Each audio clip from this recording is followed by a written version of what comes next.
Naninigarilyo ka ba or nagve-vape man lang? Hi mga idol, ako si Doc Doms. And welcome back to my channel. Para sa mga bago lang sa channel ko, I'm a board-certified ophthalmologist and a retina specialist here in the Philippines. So if you want medical and eye contents, please don't forget to hit that subscribe button and turn on that notification bell for more videos like this. Oops! Disclaimer lang, ang mga videos na ginagawa ko ay hindi para mag-diagnose ng mga iba't ibang sakit nyo sa mata. Dahil mahirap mag-diagnose sa ganitong platform. Bagkos, ito ay para matulungan kayong mas maintindihan ang mga iba't ibang sakit nyo sa mata na na-diagnose na sa inyo. Ang pagpapa-check up sa inyong ophthalmologist ay ine-encourage. And for today's video, pag-usapan naman natin ang mga iba't ibang epekto ng paninigarilyo at pagve-vape sa ating mga mata. Tara, let's discuss. Alam naman natin na ang paninigarilyo ay pwedeng mag-cause ng mga iba't ibang seryosong sakit sa katawan. Tulad ng sakit sa puso, cancer, sakit sa baga, at marami pang iba. At alam rin ng karamihan na ang paninigarilyo ay pwede rin magkaroon ng masamang epekto sa ating mga mata. Ang pagve-vape naman ay merong mataas na antas ng nikotina kumpara sa sigarilyo. At meron din itong mga ibang chemical pa na merong di kilala at kilalang mga masamang epekto sa katawan. At pag-uusapan natin ngayon ang mga iba't ibang sakit na pwedeng maging dulot ng paninigarilyo, pagve-vape, or kombinasyon ng dalawa sa ating mga mata. Una dyan ay yung katarata. Kung ikaw ay naninigarilyo, ay pinapataas nito ang tsansa na magkaroon ka ng mas maagang katarata. Ang katarata ay isang sakit sa mata na kung saan ang natural na lente sa loob ng ating mga mata ay namumuti or nag-uulap. Ang natural na lente kasi natin ay ang isa sa mga nagpo-focus ng ilaw para tumama ito sa retina at makakita tayo ng malinaw. Ito ay dapat klaro or crystal clear para makapasok ng maayos ang ilaw sa loob ng ating mga mata. At kapag ito ay namuti or nag-ulap, ay mahihirapang pumasok ang ilaw sa loob ng mata na magkukos ng paglabo ng paningin. Ang katarata naman ay kadalasan normal na proseso ng pagtanda. Lalo na kapag ikaw ay umabot na sa 60 years old pataas. Pagdating ng 60, lahat tayo ay kadalasan magkakaroon na ng pagbabago sa lente ng ating mga mata or yung tinatawag nga na katarata.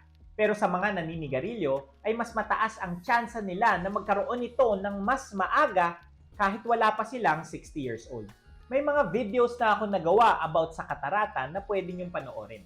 Next naman ay yung tinatawag na age-related macular degeneration. Mula sa pangalan nito na age-related, ito ay sakit sa mata na pwedeng makuha kapag tayo ay tumatanda na. Usually, 60 years old din. Na kung saan nagkakaroon ng damage or degeneration sa parte ng mata na tinatawag na macula. Ang macula ay matatagpuan sa ating mga retina na siyang responsable sa sentrong paningin. Mawawala, lalabo, or magkakaproblema sa sentrong parte kumpara sa yung peripheral vision or yung gilid ng iyong paningin. At napatunayan na sa mga pag-aaral na mas mataas ang tsansa na magkaroon ng age-related macular degeneration ang mga naninigarilyo or yung mga dating naninigarilyo kumpara sa mga hindi naninigarilyo at all.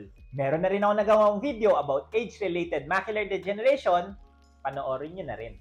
Next naman ay yung uveitis. Ito ang pamamaga or inflammation ng tinatawag na uvea. Ang uvea ang middle layer ng mga mata natin. Napapagitnaan ito ng sclera or yung puting parte ng mata at yung pinakaloob na layer which is the retina. Meron itong tatlong parte, yung iris, ciliary body, at choroid. At any pamamaga sa iba't ibang parte na ito ay tinatawag na uveitis. At ang paninigarilyo naman ay maaaring magdulot ng sakit na pwedeng maapektuhan ang ating mga uvea. Nagawan ko na rin ng video ang sakit na ito. Next naman ay tinatawag na diabetic retinopathy. Ito ay isa pang sakit sa mata na pwedeng mag-cause ng pagkabulag kapag hindi naagapan.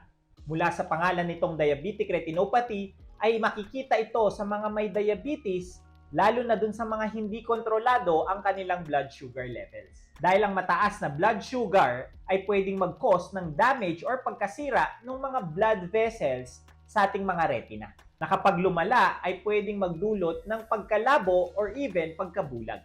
Nakakaapekto rin ng paninigarilyo at pwedeng palalain ang sakit na ito. Panoorin nyo na lang rin ang video ko about diabetic retinopathy para sa mas komprehensibong discussion about sa sakit na ito. Next naman ay tinatawag na thyroid eye disease. Ang thyroid eye disease or tinatawag na Graves' eye disease ay isang problema or sakit sa mata na isang komplikasyon ng sakit sa thyroid or yung tinatawag na Graves' disease. Ang mga may Graves' disease na naninigarilyo ay may panganib na mas lumala ang mga kalagayan ng kanilang sakit sa mata na pwedeng mag-lead sa pagkawala ng paningin kapag ito ay lumala. Panoorin nyo na rin ang video ko about thyroid eye disease. Pwede rin makaapekto ang paninigarilyo at mag-cause ng dry eye syndrome. Ito ang pagkakaroon ng problema sa tear film ng ating mga mata na siyang bumabalot or nagpapanatiling basa sa ating mga cornea. Nagkakaroon ng problema at nagli-lead sa mabilis na pagtuyo nito. Maraming pwedeng mag-cause ng dry eye syndrome. At ang paninigarilyo ang isa sa mga pwedeng magpalala ng mga sintomas ng dry eyes. Tulad ng pangangate, pamamaga, mabilis na pagtuyo, pamumula at pagluluha.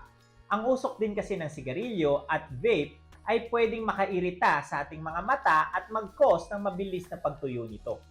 Kahit second-hand smoking ay pwedeng mag-cause ng sakit na ito.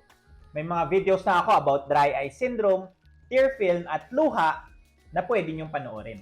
Kung ikaw naman ay buntis at naninigarilyo, ay hindi lamang ito pwedeng mag-cause ng masamang epekto sa iyo, kundi pati na rin sa baby mo, na pwedeng makaapekto sa kanilang mga mata tulad ng pagkakaroon ng impeksyon at yung sakit na tinatawag na retinopathy of prematurity na parehong pwedeng makabulag at makaapekto sa kanilang mga paningin.